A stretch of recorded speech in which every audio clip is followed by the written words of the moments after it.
when you have a plan, a real plan like you do, at 18, you're on your own. You're preparing your child to do that, to become an adult. You know, at that point, they're an adult. But I'm gonna say this, and maybe you have or have not identified this. It prepares your wife to let go at that time too, because that is a little bit of a struggle right now. Of my baby is leaving. Well, what if he doesn't? And I'm having this conversation over and over again. I'm like, it'll be so good. They're like, we've prepared him. I know he's never had to pay an electric bill before, but he's gonna figure that one out. And there's no better way than to figure it out. And sure, we can guide, but I think by having this spoken and planned for a long time, you're giving your wife, this is a gift to your wife. You're giving her the gift of preparation emotionally for that separation. 1,000%. So think about this. The child is going to mourn their childhood, but the parents are going to mourn it as well. Oh, because now I have to treat my child, who's no longer a child, as an adolescent. I have to treat them differently than I would my child. So that means I have to uphold this thing that they've earned just as much as which means I also have to mourn the loss of the thing that they once were, which was being a child.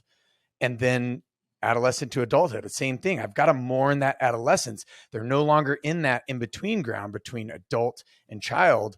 They're now adults. Like, they're adults that live under our roof, but they're adults, right? And probably, right, that's like, for you guys, I'm sure you're really kind of contending with an adult that's living like you. I think it seems to me, the way you interact with your son, that you do see him as an adult, a very responsible, freedom-filled, free will adult.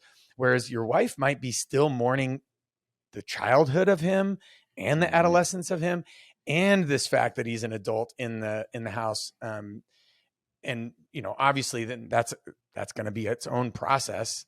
But yeah, how cool will that be to, hey, everybody in our community, or at least in our family, and my hope is the larger community too, will get to mourn the loss of this child, but then gain this adolescent and celebrate this gain of an adolescent.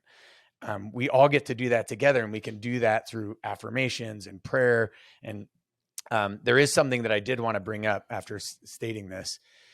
A couple of guys, probably a quarter of them, maybe half, were like, I got stuck, and you blew my mind when you said that you have to have a worldview. I know where you're going here. Yeah. In which to have grounding. Because they were like, yo, I never thought about that. And I'm out here floating in a non-gravity outer space, trying to pretend that I'm building something, but I can't even build anything because there is no gravity and there is no ground. And so I'm constantly flipping and flopping between worldviews and values and purpose and meaning. And I'm wondering why, everything that I do comes up found wanting. And I could keep ticking off, check boxes, but I don't feel any better. I just feel like it's this endless rat race that I'm in.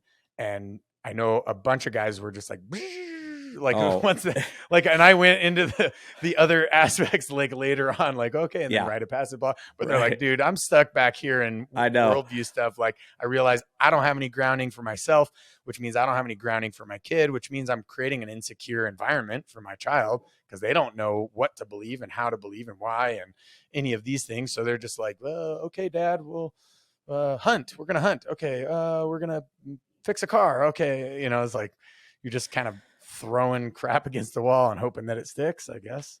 I've thought about this a lot because, I'm very clear about my Christian faith. I'm never going to hide that. It's incredibly important to me.